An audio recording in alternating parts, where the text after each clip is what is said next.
Shalom Aleichem Rabotai, this is Rabbi Kovacs, and Mishnah Yomi continues for Shabbat Shmini. We are in chapter 8 of Pesachim, Mishnah Bet. Ha'omer la'avdo. Someone tells his servant, say, go out, shchot aloi et ha'pesach. Go bring the carbon Pesach on my behalf. However, the master in this case did not specify which animal. We recall the paschal lamb could also be a kid. It could be a lamb or a kid, a goat or a sheep in the first year. So what happens? Shachat gedi yochel. So if the Eved went ahead and brought a gedi, a kid, a goat, he could eat that. Shachat tlei yochel. If it's a little lamb, a little shepsela, he could eat that too.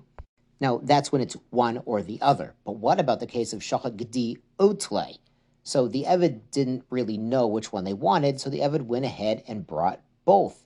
Yochel min harishon. So they need to eat from the first animal that was brought. That's the real carbon Pesach.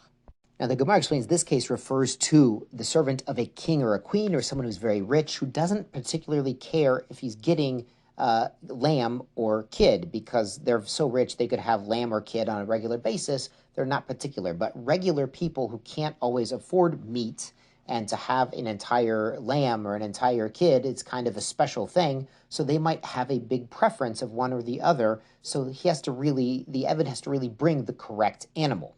And the Bartnura explains that if someone's as rich as a king, they're not so particular whether it's a lamb or a goat. So it's interesting that one observation to make is one of the aspects of being a king is you're not so picky, which is kind of an ironic thing. A king you might think is very picky, very what we call istinous.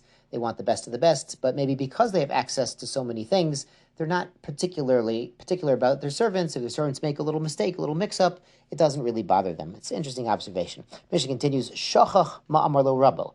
The Eved doesn't remember which animal the master said to bring. Ketzad yazeh, what should he do? Yishal tlei gedi. He should actually bring both animals, v'yomar, but make a condition, a stipulation here.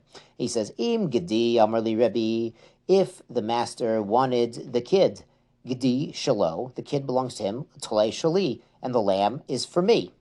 V'im talei amar li Rebbe, but if the master wanted the lamb, hatalei shalo, he gets to eat the lamb for carbon Pesach, Gedi shali, and the Gedi is for me to eat for carbon Pesach. Now, it might be bothering you at this point that we know an Eved Kanani, his hand is like the hand of the master, meaning if he acquires an animal or picks up a coin off the street, it belongs to the master. We say, Masha kana Eved kana Rabbo. So how can he be kona his own animal? So what's going on here is he goes to the shepherd that his master has an account with, and he's familiar with the shepherd. And he says, listen, I'm in a quandary. I don't know which animal to bring. So the shepherd says, listen, I'll tell you what. If he said a sheep, then the shepherd has both animals in stock, on hand, in the stockyard. And he says, listen, if he said sheep, the sheep's for him, and the goat's for you, on condition that your master doesn't own it. You own it. And a person is allowed to give to an Eved Kanani something on condition that the master doesn't acquire it, which is one of the methods we'll learn about in Kiddushin, where an Eved Kanani can purchase his freedom, that people could give him donations, or he could do odd jobs and get money from other people, and those people can give that money to him on condition that the master doesn't have any authority over it. So in this case, the Eved is working together with the shepherd to make this condition and get this conditional animal to figure out whose animal belongs to the real carbon Pesach. Finally, the Mishnah brings an even worse case, Shachach Rabbo ma'amar lo. The master said one or the other, Gedi or Tlei, but he doesn't remember. Shneim yaslavet sreifa. So the Eved brought both to be safe, but since he didn't remember, they both go out and get burned. They can't be eaten. Patorin milasat Pesach Sheni, but he doesn't have to bring a Pesach Sheni, because Lamaisa, one of those animals was a proper carbon Pesach. Now, in this final case of Shachach Rabbo ma'amar lo, where the master forgets which animal, the Rambam qualifies this.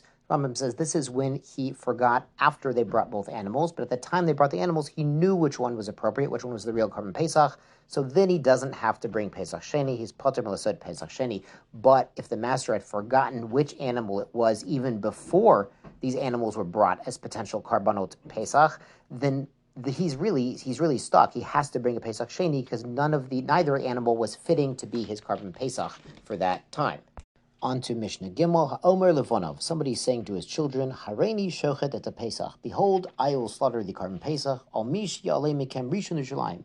to whoever gets into Yerushalayim first. So it sounds like the father is already in Yerushalayim and the children are coming to join him there.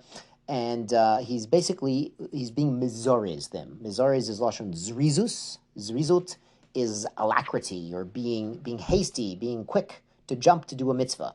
So he's trying to motivate them to get there quickly, to get to the temple quickly, to join him for Karban Pesach. So the Mishnah says, Kevan, when Shehichnis Risha and Rosh Hashanah, the first child gets in his head and most of his body into Yerushalayim, that's what counts. Zocha, he wins the race. Bechelko, his portion. Umizoke et achiv imo, and he gives to his other brothers, his other siblings, along with him.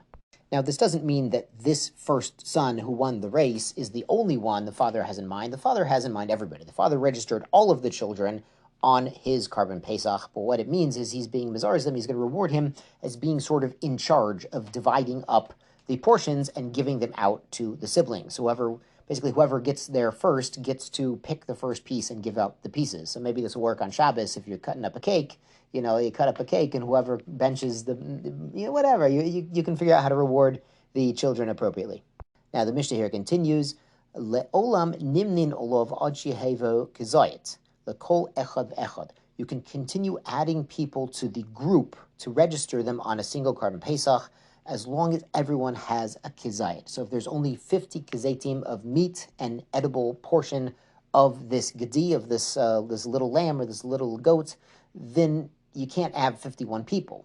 You need 50 people. You need at least a kizayit per person. And the Mishnah here concludes, Nimnin umoshchin et yadeihen mimenu ad sheyshachet. They can register into the group, and they can also withdraw from a group until the Karban Pesach is slaughtered. Rabbi Shimon Omer ad sheyizrok olav et l'dam. Shimon says until they throw the blood. Now Rabbi Shimon is actually only arguing about the withdrawal. He agrees you have to register before the shechita of the animal, but you could withdraw even until the dam is thrown on the mizbeach. Shabbat shalom, tizku l'mitzvot.